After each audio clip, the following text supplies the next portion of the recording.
Olá pessoal, nesse vídeo nós vamos falar sobre a relação de Euler e como obter ela, né, para ser mais específico. Vocês lembram que no vídeo anterior nós falamos sobre a importância desta relação aqui, cosseno θ mais i seno θ.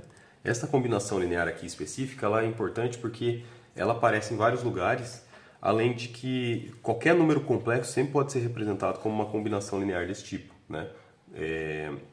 Então vale a pena a gente investigar isso aqui com mais atenção, né? E a maneira como nós vamos fazer isso é usando a noção de séries de potência. Então, se vocês se lembram lá do cálculo, né?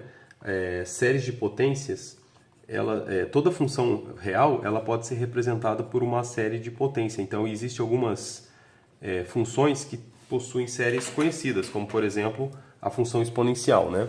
A função exponencial a gente pode escrever assim, ó, exponencial de uma variável real, ela é dada por esta série que contém todos os termos aqui, ó, θ elevado a 1, θ elevado a 2, θ elevado a 3, 4 e assim por diante até infinito, né? E cada termo aqui da série aparece dividido pelo fatorial correspondente. Então, o termo de ordem 1, ordem 2, ordem 3, 4, 5 e assim vai, né? Então, veja, a potência da variável é o mesmo que o fatorial que aparece aqui embaixo. Legal? Tá, existem outras funções também que possuem representações conhecidas, como por exemplo a função cosseno, né?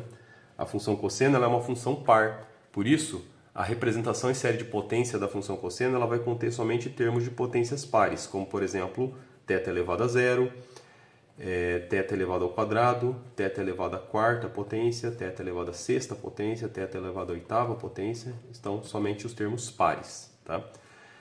Também aparece dividido pelo fatorial correspondente à potência, né?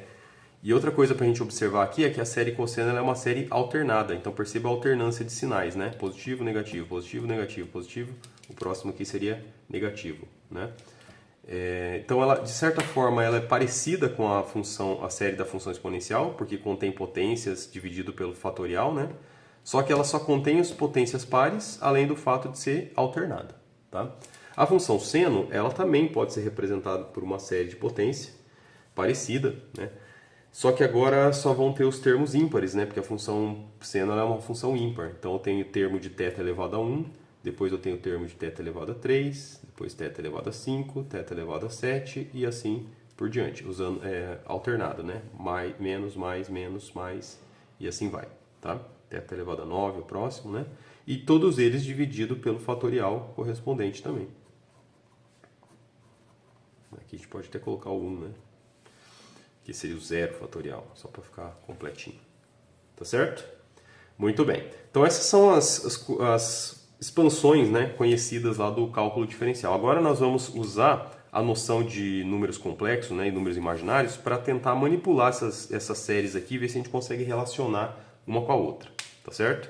Bom, uma ferramenta que vai ser bastante útil aqui pra gente, então vale a pena a gente relembrar uma coisa, né? Que são as potências da unidade imaginária, né?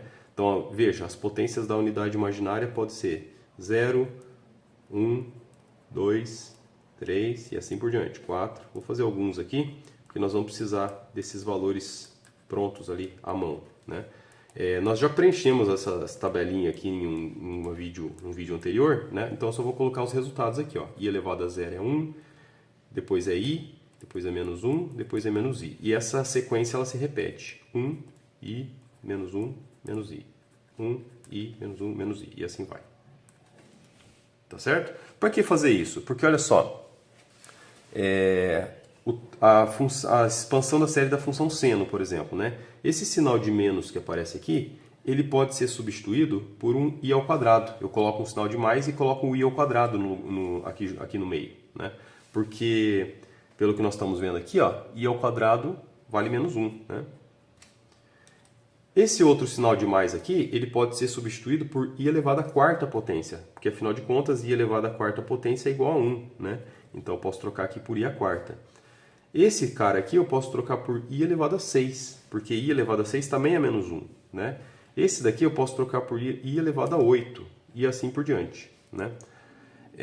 Fazendo isso, perceba que as potências do i correspondem às potências do θ também, né? 2, 4, 6, 8, né? E assim por diante.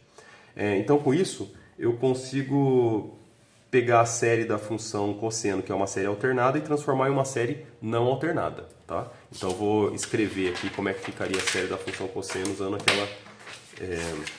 Na verdade, o que eu vou fazer aqui é juntar o i e o θ na mesma potência, né?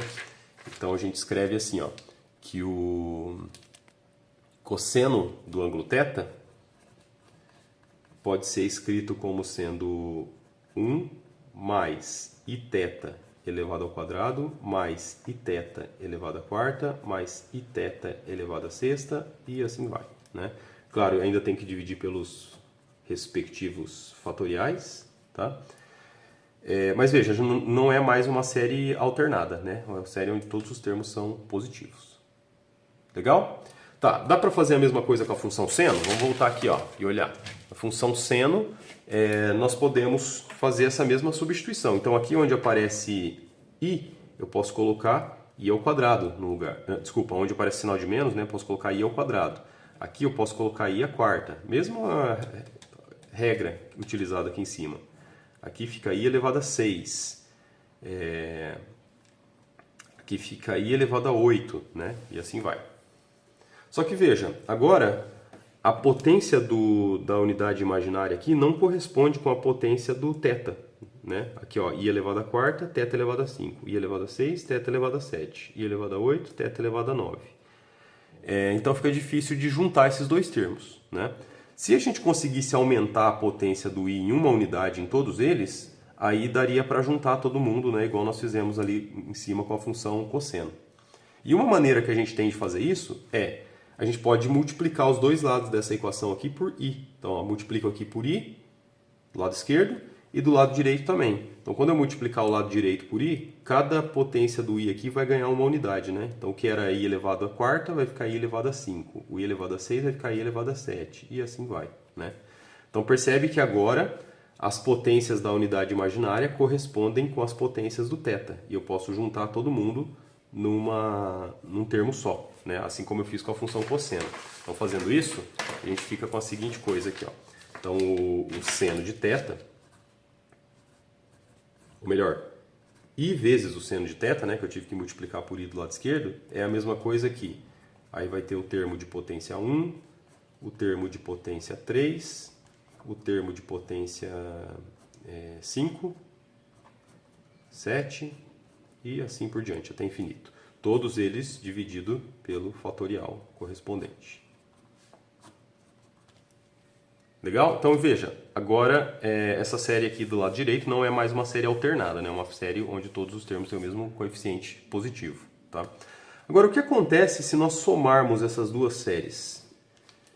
Percebe que agora, fazendo a soma, nenhum termo vai ficar de fora, né? Porque todos os termos vão ser contemplados. Ó. Potência 0, potência 1, potência 2, potência 3, potência 4, potência 5, 6, 7, 8, 9 e assim por diante, né? Então, fazendo essa soma, ou melhor, calculando cosseno de θ mais i seno θ, né, isso aqui dá como resultado esta série de potência aqui, que contém todos os termos. Ó. Iθ elevado a 1, Iθ elevado a 2, Iθ elevado a 3, Iθ elevado a 4, 5 e assim até o infinito. Claro, ainda precisamos dividir pelos fatoriais, né? Mas nenhum termo fica de fora. Legal? Bom, que série que tem essa expansão, que função que tem essa expansão em série de potência aqui, ó? Vamos relembrar?